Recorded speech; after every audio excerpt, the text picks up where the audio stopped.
어, 많이들 들어보셨을 텐데요. 데일 카네기라고 그 인간관계론 그런 것을 이제 처음 그리고 가장 효과적으로 가르쳤던 사람이라고 알려져 있습니다. 그 데일 카네기가 경험했던 일 중에 이런 재미있는 이야기가 있습니다. 어떤 그 설교 잘 하시는 원로 목사님 설교 중에서 제가 들은 이야기예요. 들은 예화입니다. 이 카네기는 아마도 지금으로부터 약 100여 년 전 정도의 사람이 아니었나 싶어요. 아니면 1900년도 초기 미국에서 활동한 사람인데, 이 카네기가 어느 날 형님 집에를 방문했습니다. 오랜만에 형님 식구들을 보러 찾아갔습니다. 그런데 막상 가보니까 형수님이 되게 걱정이 많은 얼굴로 있는 거예요. 뭔가 마음에 문제가 있습니다. 그래서 카나이가 형수님한테 물어봤습니다. 형수님, 도대체 무슨 일이 있길래 그렇게 자꾸 고민이 많고 걱정이 많습니까? 그랬더니 형수님이 대답하시는 이야기가 뭐냐면, 그 자기 아들들이 있어요. 즉, 이 카네기에겐 조카가 되겠죠. 아들들이 이 고향을 떠나서 뭐 뉴욕이나 보스턴이나 이런 데로 이제 공부를 하러 갔어요. 대학에 진학을 했어요. 그런데 모든 그 나이 또래의 아들들이 다 그렇듯이 도통 연락이 없다는 거예요. 지금으로부터 약 100년 전이니까 그때는 전화도 없거나 인터넷, 핸드폰 이런 것들이 전혀 없이 오직 편지로만 소식을 주고받던 그런 시기였는데, 이 엄마가 편지를 여러 번 보냈는데도 아들한테서 답장이 없다는 거예요. 그래서 엄마가 궁금하기도 하고 걱정도 되고, 잘 있는 건지, 과연 학교를 다니고는 있는 건지, 어디 나쁜 길로 빠지진 않았는지, 아프지는 않은지. 엄마는 아들을 도시로 보내놓고 걱정이 많은데, 그 편지를 여러 번 썼는데 시간이 많이 지났음에도 불구하고 이 아들은 엄마한테 도통 소식을 전하지 않아서, 그것 때문에 이제 엄마가 걱정이 많고 마음이 무거운 것이었습니다. 그 이야기를 들은 이 카네기가 이렇게 씩 웃으면서, 형수님, 나한테 맡기라. 내가 당장 아들한테서 연락이 오도록 내가 해주겠다.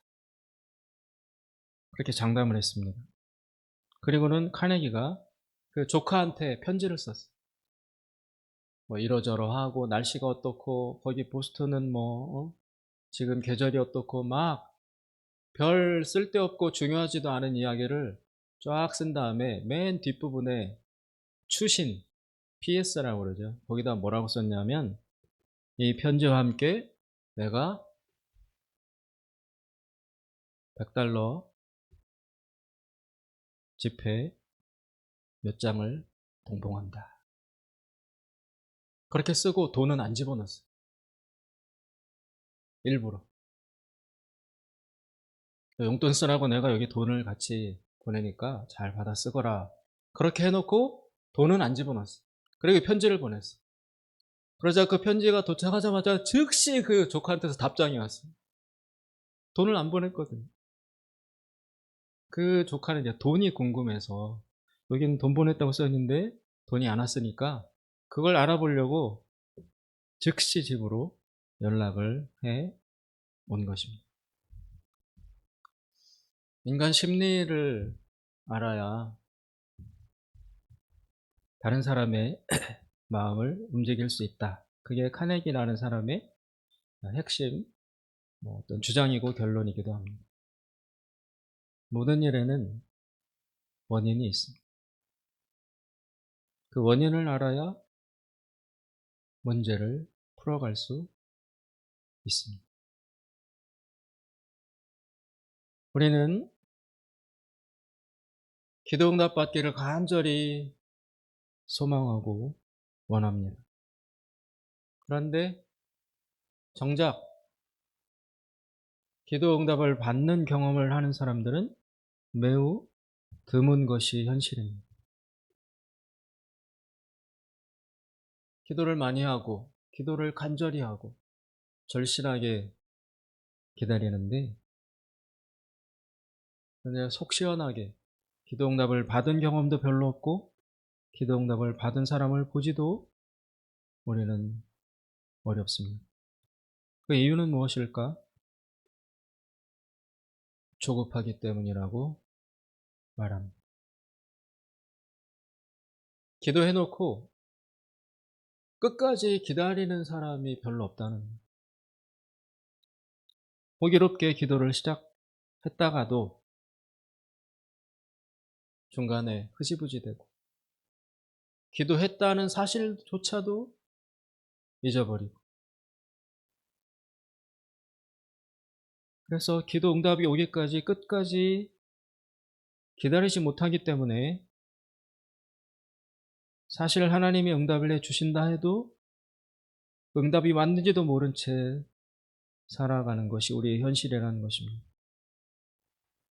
기도 응답을 받지 못하는 이유에는 몇 가지가 있습니다. 불신, 의심, 그 중에서도 조급함이 제일 큰 이유라는 것입니다. 우리 인간은 빨리빨리를 원합니다. 특별히 전 세계 사람들 중에서 한국 사람은 가장 성질이 급합니다. 그래서 빨리빨리, 일도 빨리빨리, 먹는 것도 빨리빨리, 학교도 빨리빨리, 사업도, 건설도 다 빨리빨리. 빨리 진행되지 않는 것을 한국 사람은 못 견딥니다. 다른 어떤 목사님이 이 부분을 놓고 설교하신 것을 제가 들었는데 공항 같은 데 가서 그 출입국 수속할 때 다른 외국 사람들은 줄이 길어도 쭉 서서 가는데 한국 사람들은 여기 갔다 저기 갔다 줄 짧은 데 찾아가지고 막 옮겨다니고 그런다는 거예요. 마트에 가서 계산할 때도 여기 줄 많으면 저쪽으로 갔다 여기 비면 또 확 그쪽으로 옮겨가고 빨리빨리. 그리고 좀 힘이 있는 사람, 좀 돈이 있는 사람, 권세가 있는 사람, 많이 배운 사람, 높은 지위에 있는 사람, 뭔가 좀 있는 사람일수록 더 못 견딘대, 못 기다린대.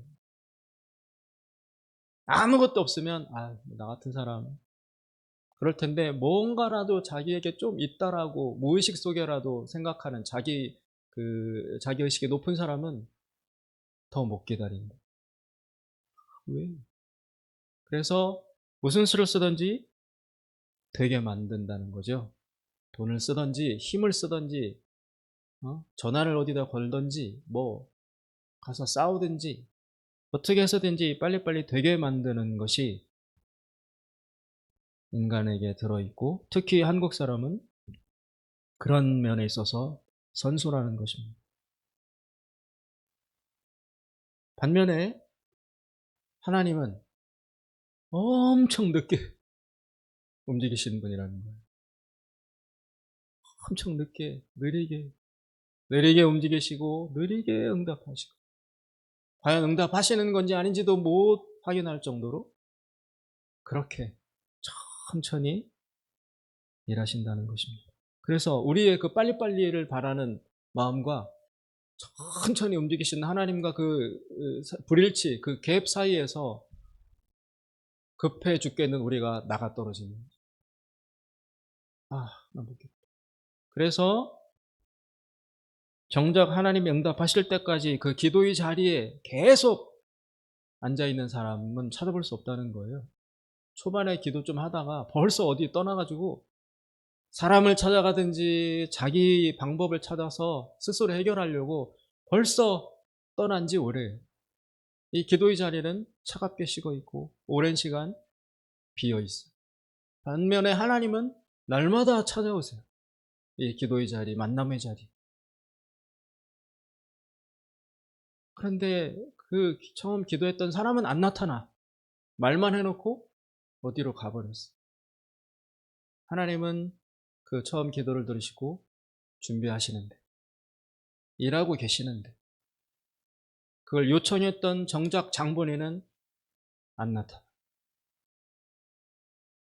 그럼에도 불구하고 하나님은 처음 이 사람이 요청했던 그 기도를 이 사람이 안 옴에도 불구하고 계속 준비하시고 마련하셔서 하나님의 때에 주신다는 거죠. 이 받을 사람은 자리에 없어요.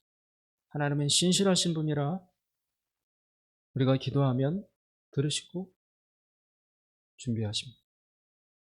그러나 빨리빨리를 좋아하는 우리 인간은 말만 해놓고 자기 길을 스스로 찾아서 자기 힘과 자기의 생각과 자기의 능력과 자기 꾀를 발휘해서 하나님보다 더 빨리 이걸 해결하려고 백방으로 지금 돌아다니다가 기도했었는지조차도 잊어버려서 자기 문제 속에 더 깊이 빠져들어가게 되게 일수라는 것입니다.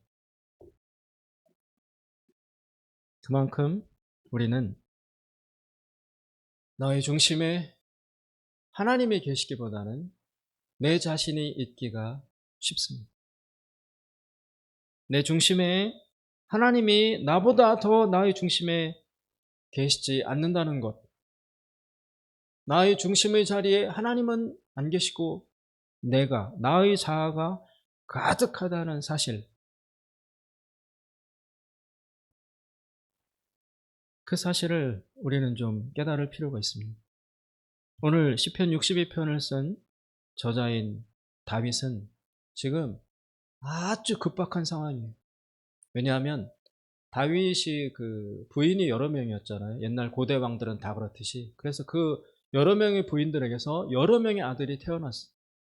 그러니까 그 이복 형제들 사이에서 장차 다윗의 후계자의 자리를 놓고 권력 암투가 극심해요. 아직 왕의 승계라는 그 일이 일어나기에는 시간이 한참 남았는데도 미리부터 이 이복 형제들 사이, 배다른 형제들 사이에서 갈등과 암투와 시기와 죽임과 음모와 이런 것들이 확 난무해요. 그 사이에서 누군가는 상처를 입고 누군가는 죽임을 당하고 별의별 일이 다 진행돼 왔었습니다. 그러다 급기야 그 여러 명의 아들 중에서 압살롬이라는 아들이, 이 사람은 성경에 보면 너무너무 잘생겼다고 나와요. 진짜 용모가 아름답다고 남자에게 그렇게 표현할 정도로 외모가 뛰어난 사람이었습니다. 이 압살롬이 여러 과정과 우여곡절을 거친 후에 반역을 일으켰어요. 아직 아버지 다윗 왕이 살아있고 왕위에 있는데도 이 아들이 살아있는 자기 아버지, 왕이 다른 사람이 아니라 자기 친아버지인데 이 왕을 죽이고 대신 자기가 왕이 되어야 되겠다는 야심을 품고 쿠데타를 일으켰어요.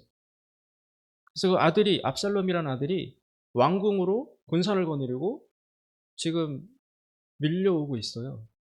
근데 그 소식을 미리 들은 다윗이 급하게 맨발로 자기 최측근의 신하들과 뭐 궁녀들과 부인들과 맨발로 부랴부랴 무기도 하나 지니지 못한 채 도망가서 광야에 있으면서 자신의 그 비참하고 다급한 심정을 하나님 앞에 기도로 표현한 것이 오늘 시편 62편 말씀입니다. 압살롬에게 아들에게 쫓기는 신세입니다. 인생의 후반기, 성공한 왕으로서 영광과 평안을 누려야 할 그 시기, 노년의 시기, 다른 사람도 아닌 친아들이 창을 아버지의 심장을 겨누며 지금 쳐들어오고 있습니다. 폐륜의 당사자가 지금 되고 있는 것입니다. 그 급박한 상황 속에서 오늘 다윗은 뜻밖에도 어떻게 기도하느냐? 1절에 보시면 나의 영혼이 잠잠히 하나님만 바라보겠다. 이렇게 고백하고 있습니다. 나는 잠잠히 하나님만 바라보겠다. 왜? 지금 이 내 형편에 있어서의 구원은 오직 하늘의 하나님으로부터만 올 수 있기 때문이다. 어느 누구도 도와줄 수 없다. 지금 이 이스라엘 안에서 저 압살롬보다 더 강한 용사도 없고 더 강한 군대도 없어요. 압살롬이 다 평정했어요. 다 점령하고 조직했어요. 그래서 저 압살롬의 군대를 저지시킬 세력이 없어요. 자기에겐 도도군단은 없어요. 지금 맨발이에요. 갑옷도 없고 궁궐에서 입는 부드러운 비단옷 입고 들판에 나와 있는 신세입니다. 이런 형편에서 구원은, 내가 살아날 수 있는 길은 오직 하나님에게서밖에 올 수 없다. 그것을 인지하고 그 구원이 오기까지 나는 잠잠히 하나님만 바라보겠다 라고 기도를 시작합니다. 여러분, 우리에게는 잠잠한 시간이 필요합니다. 지금 상황은 너무너무 급박하지만, 그러나 이 상황에서 우리를 구원해 주실 유일한 힘을 가지고 계신 구원자 하나님께서는 오히려 우리에게 잠잠히 기다릴 것을 요구하고 계시기 때문입니다.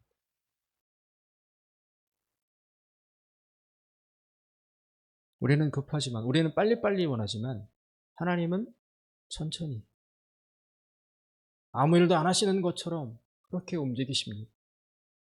그런 하나님이 우리에게 요구하시는 것은 무엇인가? 너는 잠잠하라. 너는 잠잠할 필요가 있다. 잠잠히 나를 바라고 기다려야 할 필요가 너에게 있다는 것입니다. 왜 하나님은 우리에게 잠잠함을 요구하실까요? 일이 이 지경까지 된 데에는 반드시 원인이 있기 때문입니다. 그 원인을 알아야 한다는 것이 하나님의 뜻입니다. 우리는 문제 해결에만, 그리고 그것도 빨리 해결되는 데에만 집착합니다. 빨리 이 문제를 해결하고 내가 원하는 방향으로, 내가 생각하는 목표를 향해서 빨리 가야 하기 때문에 이 걸림돌, 내가 전진해가고 내가 빨리 가서 해야 될 일을 가로막는 이 장애물, 이것만 어떻게든지 빨리 해결되기를 나는 원하는 그 마음밖에 없어요. 빨리 이 아픈 게 고쳐지는, 빨리 이 돈 문제가 빨리 해결돼서 말끔하게, 그리고 그 다음으로 나갈 수 있기를, 거기에만 골몰해요. 그래서 나가서 하나님한테 이거 해결해 달라고 기도해요. 오직 머릿속에 그 생각밖에 없어요. 그러나 하나님은 지금 내가 원하는 것처럼 이 당면한 문제를 해결하는 것에 집중하고 계시지 않다는 것입니다.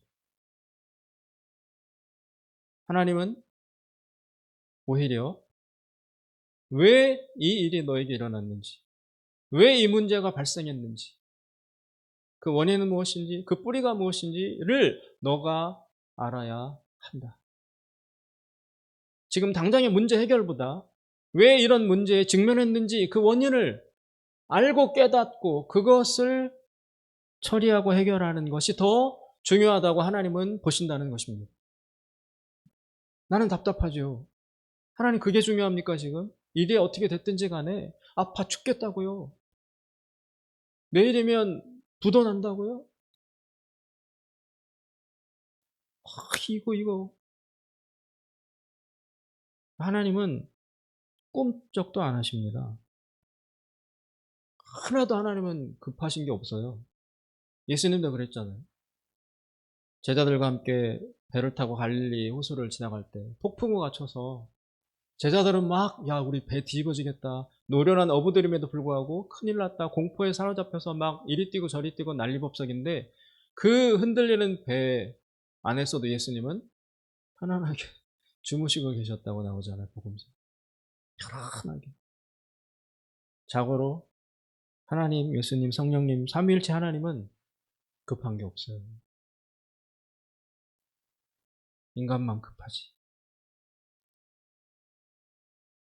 하나님의 관점과 우리의 관점은 매우 다릅니다. 하나님 우리에게 잠잠히 기다리라. 그리고 기다리는 동안 잠잠히 생각하라. 잠잠히 돌아보라. 곧 죽을 것 같은 너 앞에 닥친 그 문제에만 시선을 고정시키지 말고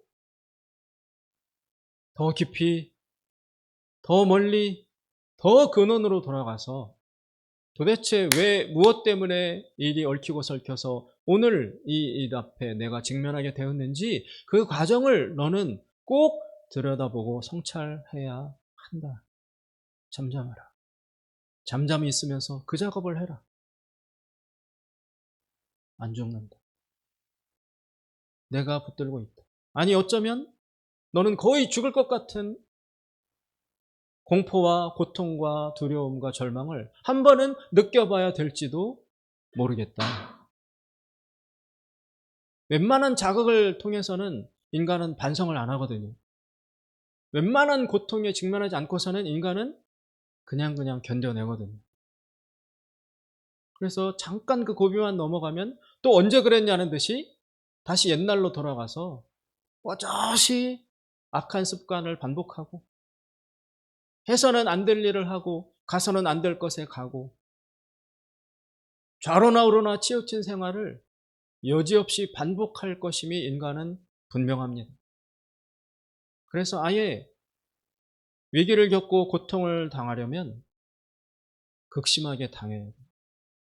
제대로 호되게 정말 정신이 번쩍 들어서 한번 멈추어서 잠잠히 돌아볼 수 있을 만큼의 행동을 불러일으킬 정도의 고통과 위기에 처해봐야 사람은 비로소 그때 멈추고 왜 이렇게 됐지? 라고 생각하기 시작합니다. 웬만큼 아파서는 정신 못 차립니다. 정말 되돌이킬 수 있을 정도로 매를 맞아봐야 돼. 아파봐야 돼. 무서워봐야 돼. 앞이 캄캄해 봐야 돼. 그래야 겨우 멈추어 서서 생각을 하기 시작합니다. 지금 직면해 있는 문제를 간단히 해결해 주면 우리는 아무것도 깨닫지 못합니다. 그러면 다시 옛날의 자리로 돌아가서 그대로 살다가 또 언젠가는 동일한 문제에 다시 빠지게 됩니다.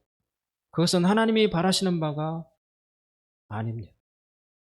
그건 철저히 우리 이 죄악된 인간의 마음, 정욕과 욕심과 자기중심의 마음이 요구하는 길이지 하나님이 바라시는 길, 하나님이 만들어 가시려는 길이 절대 아닌 것입니다. 하나님은 일부러 천천히 응답하십니다.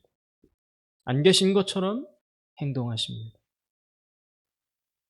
우리가 아파 죽는다고 소리를 질러도 욥이 그렇게 고통에 겨워서 욥이 울부짖잖아. 하나님 동쪽으로 가도 하나님 안 계시고 서쪽으로 가도 하나님 없고 남쪽으로 가도 없고 북쪽에 가도 하나님은 안 계십니다. 도대체 어딜 가야 하나님을 만날 수 있습니까? 하나님 한마디만 들려주시면 내가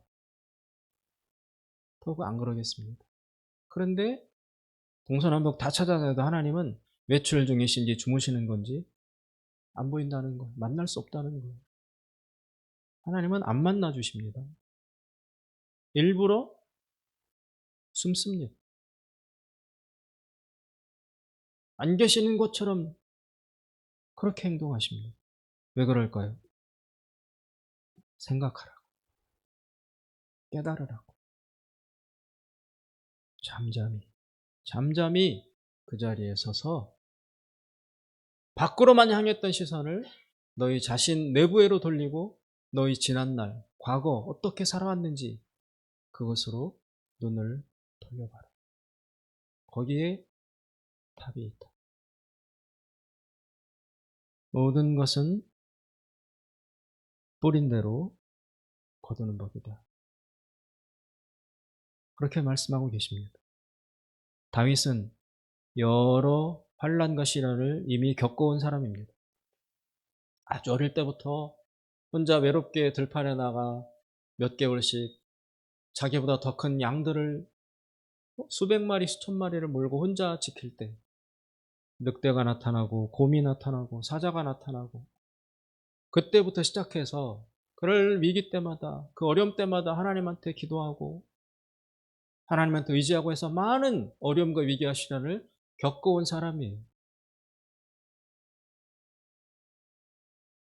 그랬던 다윗이 그렇게 많은 연단과 훈련을 받아온 사람임에도 불구하고 이번에 또 난데없이 아들이 칼을 들고 아버지 목에, 아버지 심장에 칼을 겨누고 지금 찾아오고 있는 중이에요. 이 일은 또 왜 일어난 거예요? 하루도 편할 날이 없구나.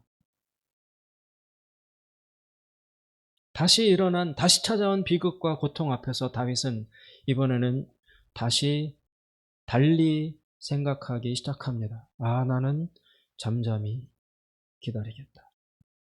그리고 왜 이 일이 나에게 일어났는지 알아봐야 되겠다라고 결심하고 있습니다. 웬만한 우리가 직면한 어려움과 시련은 지금 이 일이 나에게 당장 일어나기까지 최소 10년 정도는 그 원인이 쌓이고 묵혀서 지금 내 앞에 얼굴을 드러낸 것이라고 봐야 합니다. 병도 그렇고. 지금 이렇게 노출된 이 문제는 다 쌓여서 없던 일이 오늘 갑자기 하루아침에 일어난 것이 아니라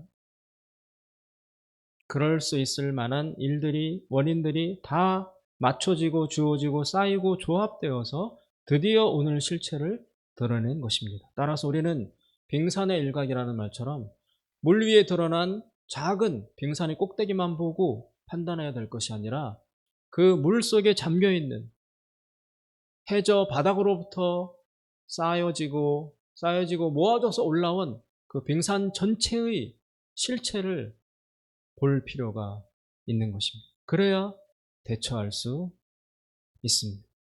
다윗은 잠잠히 하나님한테 애원하고 갈망하고 부르짖고 발동동 구르는 것을 제쳐놓고 잠잠히 자신을 돌아봅니다. 잠잠히 하나님을 바라봅니다.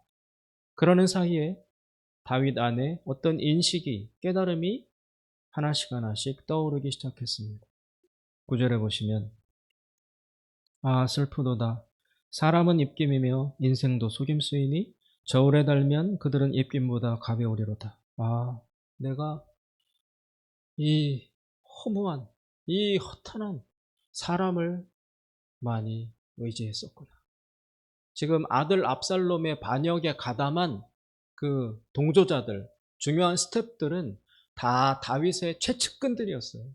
원래 다 다윗 밑에서 다윗의 상에서 떨어지는 부스러기들을 먹던 다윗의 부하들이었어요. 그런데 시간이 흐르는 사이에 어느새 다윗을 떠나서 아들 압살롬에게로 이 배신자들이 다 몰려가서 붙어버렸어요. 그리고는 반역을 일으켰어요. 그리고 같이 합세해가지고 압살롬과 함께 창 들고 지금 자기를 향해서 달려오고 있는 중이에요. 내가 사람을 너무 믿었고 사람을 의지했고 하나님을 제쳐놓고 사람을 의지했구나. 사람에게 너무 많은 것을 기대했구나. 그러나 오늘 지금 말하는 것처럼 사람은 입김에 불과하다. 요즘 아침과 저녁에 입으로 불어보면 하얗게 입김이 솟아오릅니다. 그 입김은 한 1, 2초도 지나지 않아서 다 사라집니다. 무게도 없고 아무것도 없어요. 인간이 그렇다는 것입니다. 내가 인간을 너무 의지했구나. 10절 포악을 의지하지 말며 내가 폭력, 무력, 그리고 힘을 의지했었구나. 왕이니까 군대가 있잖아요. 힘이 있잖아요. 이걸로 뭘 다 할 수 있다라고 내가 생각했었구나. 힘을 의지했었어요. 그것을 다윗은 지금 깨닫고 있습니다.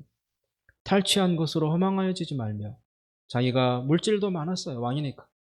재산도 많고 소유도 많고 차고 넘쳤어요. 그런데 그런 것들이 다 사실은 상당 부분이 뺏은 것이라는 거죠. 탈취한 것이다. 남에게서 갈취한 것이다. 내가 재물을 의지했었구나. 그래서 재물이 늘어도 거기에 마음을 두지 말지어다. 우리는 내 통장에 잔고가 돈이 늘어나면 공이 하나씩 늘어나고 어느 정도 무게가 찰 정도로 통장에 넉넉하게 하나둘씩 차기 시작하면 마음이 흐뭇해지죠. 그죠? 마음이 편안해지고 든든해집니다. 그러다 보면 하나님보다 그 돈을 더 의지하고 든든해하기 시작합니다. 아, 있잖아. 통장에 있어. 이제 뭐라도 좀 해볼 만해. 괜찮아. 마음이 편안해지고 여유로워지고 느긋해지고 얼굴이 달라지고. 그러나 다윗은 재물이 늘어도 거기에 마음을 두지 말지어다. 재물을 의지하면 안 된다고 분명히 못 받고 있습니다. 이게 다윗이 다 했던 시행착오인 거예요. 사람 의지하고 재물을 의지하고 능력과 권력과 힘과 이런 것들을 의지하고 자기 인생이 안전할 줄 알며 살아왔다는 것입니다. 그러나 어느 날 아들 압살롬이 이것을 다 무너뜨리며 자신을 죽이고자 찾아오고 있는 이 일 앞에서 황당한 거죠. 대책도 없는 거죠.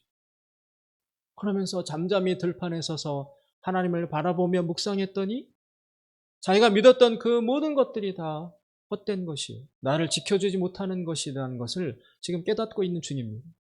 그러면서 오직 의지할 대상은 하나님 한 분밖에 없다는 것. 신실하신 하나님밖에 나를 지켜주고 도와주고 인도해 주실 분은 이 땅에 없다는 것을 다윗은 지금 깊이 깊이 깨달아가고 있는 중인 것입니다.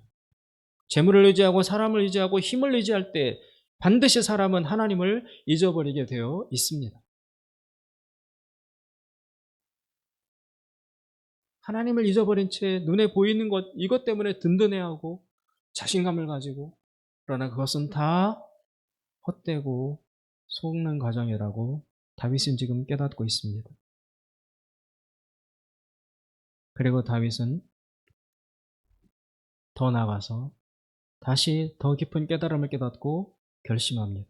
7절에 나의 구원과 영광이 하나님께 있으며 내 힘의 반석과 피난처도 하나님께 있도다. 백성들아 시시로 그를 의지하고 그의 앞에 마음을 토하라. 하나님은 우리의 피난처시로다.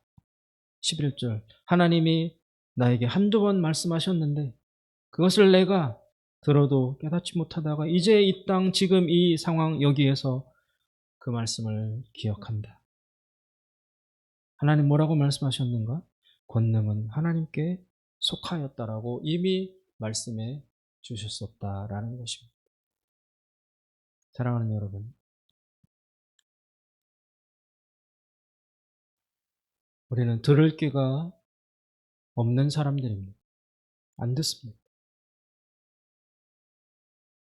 우리 귀가 트이기까지 하나님 말씀을 듣게 되기까지 우리에게는 연단이 주어지는 것입니다.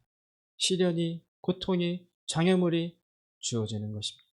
비로소 그 아픔 앞에서 우리는 비로소 멈춰요. 아픔이 없다면 계속 달려가요. 저 끝에는 절벽인데, 낭떠러지인데 계속 달려가요. 멈춰야 돼요. 멈추려면 고통이 필요합니다. 아픔이 필요합니다.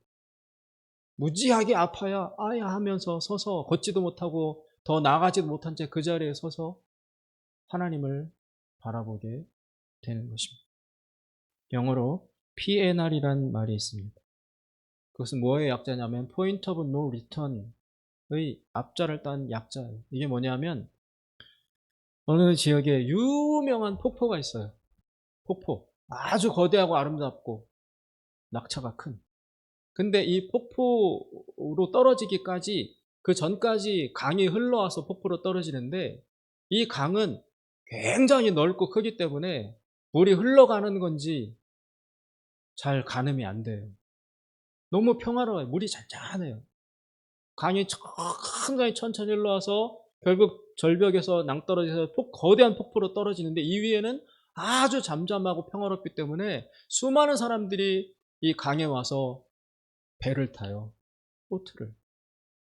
그러면서 그 배 위에서 파티도 하고 술도 마시고 노래도 부르고 심지어는 누워서 자기도 하고 그들이 그렇게 평화롭고 행복한 시간을 보내고 있을 때 자기들은 모르지만 밑에 강물은 계속 흐르고 있어요. 잘 모를 뿐이지. 그래서 이 강물이 서서히 천천히 흐르기 때문에 그 강물 위에서 배 타고 놀고 파티하고 노래 부르고 잠들고 하는 사람들이 1년에 수십 명씩 멈추지 못하고 그 강물을 따라 흐르다가 폭포 밑으로 떨어져 죽는다는 거예요. 그래서 그 강 어디쯤에 이렇게 깃발을 꽂아놨어요. 깃발을. 그게 바로 Point of No Return이에요. 여기를 지나면 못 돌아갑니다. 여기를 넘어서면 복귀 못합니다. 그 물의 힘에 휩쓸려서 폭포 밑으로 떨어져 죽으니까 아무리 놀고 편하고 즐겁게 지내다가도 이 포인트 오브 노 리턴, 이 깃발선을 넘어서지 않도록 주의하시라. 깨어 있어라. 이거 넘어가면 못 돌아온다. 못 돌아온다. 죽는다. 폭포 밑으로 떨어진다. 그 깃발이 세워져 있다는 거예요. 그럼에도 불구하고 많은 사람들이 그 깃발을 지나서 복귀를 못한 채 폭포 밑으로 떨어져서 죽는다는 거예요. 사랑하는 여러분, 우리 삶에 우리 각자 개인의 인생에 포인트 오브 노 리턴이 있습니다. 그 지점이 있습니다. 절대 넘어가면 안 되는 선, 돈이든 건강이든 인간관계든 이 선을 넘으면 안 된다라는 영역이 있어요. 그 안에서 우리는 자유롭게 지낼 수 있는 것입니다. 그래서 바울이 갈라디아서 5장 1절에 그리스도께서 자유를 주시려고 자유를 너에게 주셨으니 다시는 종의 멍에를 매지 말라. 종의 멍에가 뭡니까? 욕망의 종, 욕심의 종, 탐욕의 종, 내 생각, 내 목표 이것의 종이 되어서 자기가 끌려가는지도 모르게 종노릇하며 살아가다가 이 자유를 잃어버린다는 것입니다. 그러나 그리스도께서 베풀어 주신 자유는 반드시 범위가 있어요. 넘어서는 안 될 선과 영역이 있어요. 그 안에서 머물 때에 우리는 그리스도께서 주신 자유를 누릴 수 있는 것이지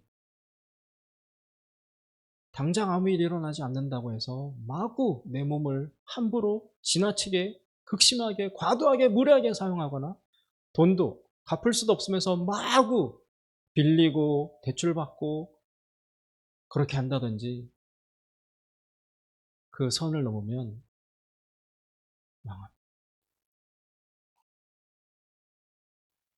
지금 우리에게 고통과 위기가 찾아왔다면 지금은 바로 잠잠하게 우리의 자리에 서서 기도의 자리에 서서 하나님을 바라보아야 할 시간입니다. 더디더라도 내 뜻대로 내 마음대로 하나님이 움직여 주시지 않는 것 같은 답답함과 조급함과 조바심으로 고통스러울지라도 여러분 하나님 앞에 나아가서 잠잠히 기다리십시오. 갑자기 어두운 데 들어가면 눈이 익숙치 않아서 아무것도 안 보여요. 저만 해도 밤에 마당에 자주 나오는데 나오면 하늘을 보면 오늘은 별이 없네. 근데 밖에 머물 한참 시간이 지나면 눈이 어둠에 익숙해져서 처음에 하나도 없던 별이 저렇게 많이 확 나중에는 눈에 들어와서 별 이렇게 많았구나 보이기 시작합니다. 잠잠히.